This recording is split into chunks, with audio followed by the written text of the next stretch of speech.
என் அன்பு சகோதர சகோதரிகளே, நம்முடைய ஆண்டவரும் இரட்சகருமாகிய இயேசு கிறிஸ்துவின் நாமத்தில் உங்களை அன்போடு கூட நான் வாழ்த்துகின்றேன். கர்த்தருடைய வார்த்தை வகமையுள்ளது. உங்களுடைய அன்றாட தேவைகளில் உங்களோடு கூட பேசுகிறது. வாழ்க்கையிலே சில நன்மைகளுக்காக பிரயாசப்பட்டு அதை அனுபவிக்காமல் வாழுகிற ஒரு அனுபவம் இருக்கும். ஒரு வீட்டை வாங்கி இருப்பார்கள், அதில் குடியிருக்க முடியாது. ஒரு நிலத்தை வாங்கி இருப்பார்கள், அதை அனுபவிக்க முடியாது. ஒரு பொருளை வாங்கி இருப்பார்கள், அது அவர்கள் அனுபவிப்பதற்கு கொண்டதாக அவர்களை விட்டு போய்விடும். திருமணம் செய்திருப்பார்கள், திருமண வாழ்வின் சந்தோஷங்களை அனுபவிக்க முடியாதபடி பிரிந்து போய் கிடப்பார்கள். இப்படி அரைக்குறையான ஒரு வாழ்க்கையை வாழுகிறவர்களுக்கு ஆண்டவரிடத்தில் நம்பிக்கை இருக்கிறதா? ஆண்டவர் என்ன சொல்லுவார் இப்படிப்பட்டவர்களுக்கு? ஒரே ஒரு வசனத்தை உங்களுக்காக வாசிக்க விரும்புகிறேன். ஏசாயா 65:21-22. வீடுகளை கட்டி அவைகளில் குடியிருப்பார்கள், திராட்சை தோட்டங்களை நாட்டி அவைகளின் கனியை புசிப்பார்கள். அவர்கள் கட்டுகிறதும் வேறொருவர் குடியிருக்கிறதும், அவர்கள் நாட்டுகிறதும் வேறொருவர் கனி புசிக்கிறதுமாய் இருப்பதில்லை. ஆண்டவர் உங்கள் வாழ்வின் சிறு சிறு விஷயங்களில் கூட கரிசனை உள்ளவராக இருக்கிறார். வீடுகளை கட்டி அதில் குடியிருப்பார்கள், திராட்சை தோட்டங்களை நாட்டி அதன் பலனை அனுபவிப்பார்கள் என்று சொல்லுகிறார். அதோடு நிறுத்தவில்லை. அவர்கள் கட்டுகிறதும் வேறொருவர் குடியிருக்கிறதும், அவர்களை நாட்டுகிறதும் வேறொருவர் தன் பலனை அனுபவிக்கிறதும் இருப்பது இல்லை என்று சொல்லியிருக்கிறார்.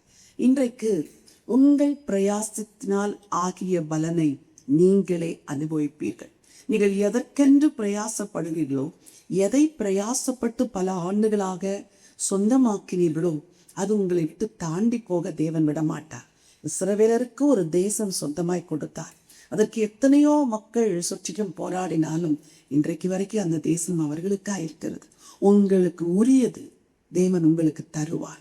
ஒருவேளை இழந்திருந்தால் திருப்பி தருவார். திருமணமாகி உன் கணவர் உன்னை வேண்டாம் என்று வெறுத்து, மகளே உன்னை உன் வீட்டுக்கு அனுப்பியிருந்தால், இன்றைக்கு நான் சொல்கிறேன், உன்னை திருமணம் செய்த அந்த மனிதன் உன்னோடு கூட வாழும்படி ஆண்டவர் உதவி செய்வார்.